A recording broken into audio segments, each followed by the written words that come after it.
los casos ya hasta este momento.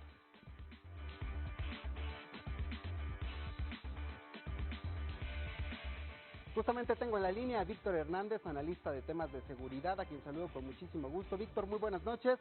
Gracias por tomarnos la llamada. ¿Qué tal, Alejandro? Saludo a todo nuestro auditorio. Bueno, escuchabas esta información que dábamos a conocer. Ante este panorama, ¿qué se vive aquí en la Ciudad de México en torno a las extorsiones, Víctor? A mí me gustaría empezar, Alejandro, poniendo en perspectiva el delito de secuestro y el delito de extorsiones en México en general. De acuerdo con información del INEGI, la Encuesta Nacional de Victimización, alrededor del 90-91% de las extorsiones y de los secuestros en México no se denuncian. Hablando muy en concreto del caso de la Ciudad de México, el secretario ejecutivo del Sistema Nacional de Seguridad Pública reportó que durante todo 2019 hubo 192 víctimas de secuestro. Si consideramos la cifra negra, es decir, que el 91% de los secuestros no se denunció, la cifra real de secuestros que hubo en la Ciudad de México fue de 2,000 víctimas. Ese es un gran problema porque la desconfianza en la autoridad, el miedo de represalias, hace que muchas personas que son víctimas de secuestro, de extorsión, no se sientan tranquilas yendo a denunciar.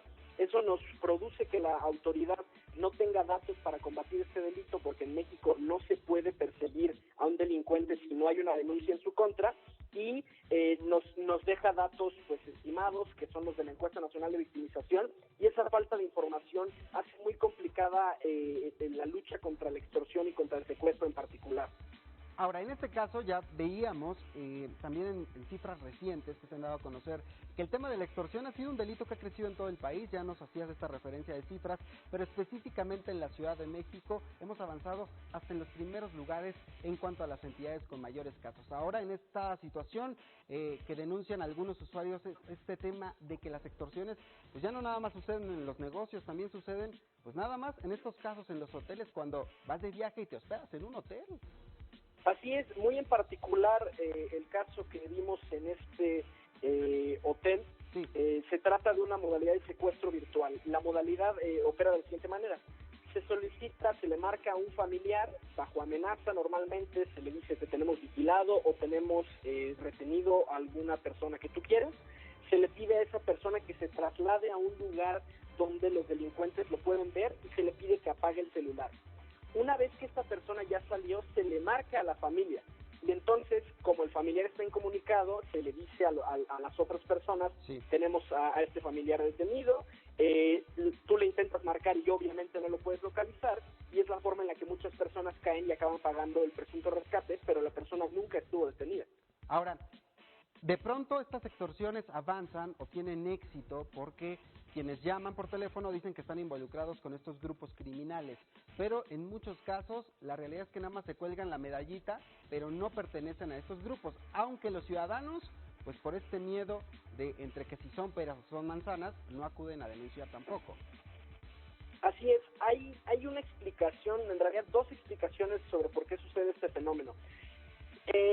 Los cárteles en México tenían, sobre todo en la época de los 50, los 60, una economía de trasiego, es decir, no se dedicaban tanto al secuestro, a la extorsión, al robo en transporte público, sino que limitaban sus ganancias a el tráfico de drogas. Eso cambia muy en particular después de los atentados a las Torres Gemelas, cuando los Estados Unidos recrudecen sus controles fronterizos. Entonces hay mucha droga que ya no puede llegar a los Estados Unidos y hay que venderla aquí. Eso hace que los cárteles cambien de una economía de trasiego a una economía extractiva, es decir, que se dedican a vender el producto en territorio mexicano y también a controlar la extorsión, el secuestro y el robo. Ahora, sobre el fenómeno que tú comentas de los criminales que se cuelgan la medallita, uno de los grandes defectos de la estrategia del presidente Felipe Calderón fue dedicar a las fuerzas de seguridad a capturar específicamente a los líderes de las organizaciones criminales.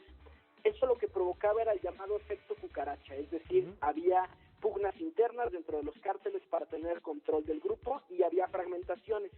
Eso provocó que pasáramos de tener a inicios de los 2007 u 8 grandes cárteles en México a tener más de 40 banditas, que no son ya los grandes cárteles de antes, pero tampoco son un grupito de 3 o 4 personas del que no te tienes que preocupar, es decir, se ha atomizado el mundo criminal y eso facilita que se susciten este Ahora, entonces, este debilitamiento, ¿estamos en la estrategia correcta de atacarlos desde la parte económica, como ha dicho la Unidad de Inteligencia Financiera, y no propiamente ir por las cabecillas, aunque en la Ciudad de México se han atrapado a bastantes líderes de este grupo, sobre todo de la Unión?